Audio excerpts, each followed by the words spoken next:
একটা দেশের সরকার প্রধানের সাথে কি রোড আটকায় কথা বলা যায়? মানুষ মাত্রই ভুল, সে যদি ভুল করেও থাকে সে একজন শিক্ষামন্ত্রী। একটা প্রতিনিধি করো, তোমাদেরকে নিয়ে আমরা আজকে এখনই যাব। উগ্র কয়েকটা ছেলে আছে, তারা বলতেছে হবে না, দাবি এক পদত্যাগ, যে তাদেরকে তোমরা তো সবাই মিলে সচিবালয়ে যাওয়া সম্ভব না, তোমাদের যে দাবিগুলো আছে সেগুলো একটা লিস্ট করো এবং তোমরা একটা প্রতিনিধি করো, তোমাদেরকে নিয়ে আমরা আজকে এখনই যাব। আমরা সরকার দলের পক্ষের সাথে কথা বলবো এবং তোমাদের সকল বিষয়গুলো আমরা মানার চেষ্টা করবো বা আলোচনা সাপেক্ষ, সপ্তাহের একপাক্ষিক হয় না।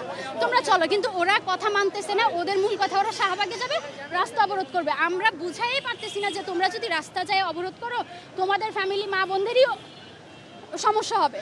গত 2-3 দিন ঢাকা শহর পানিবন্দী, তারপরে তারা এক একজন এক এক মত বলছে। কিছু ছেলে আছে, মিরাজ নামের একটা ছেলে আছে, সে মানছে এবং আরো কয়েকজন ছেলে আছে, তারা ফার্স্টে মতামত দিচ্ছে। এরপরে উগ্র কয়েকটা ছেলে আছে, তারা বলতেছে হবে না, দাবি এক পদত্যাগ। ঠিক আছে, তো কথা হচ্ছে সবাই মিলে তো একটা মতে আসতে হবে, ওরা কেউ একটা মতেই আসতে পারতেছে না, তাহলে তাদের ঐক্য কিভাবে হবে?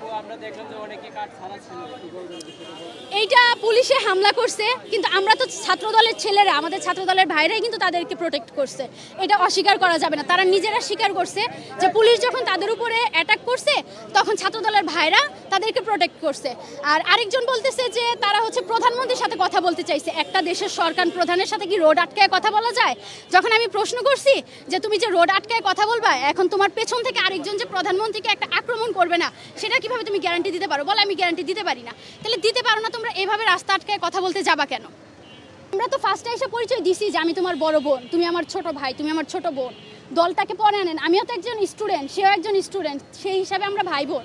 আমি আগে এসে ভাই বোনের পরিচয়টা দিছি, তারপর ছাত্রদল। এখন সেই নিউজটা আমি হচ্ছে অফিসিয়ালি দেখি নাই, আমি কয়েকটা পোস্টে দেখছি। আমি আসলেই জানি না যে এটা সত্যি সে বলেছে কিনা, যদি বলে থাকে তাহলে এইটা সে একটু খারাপই বলছে।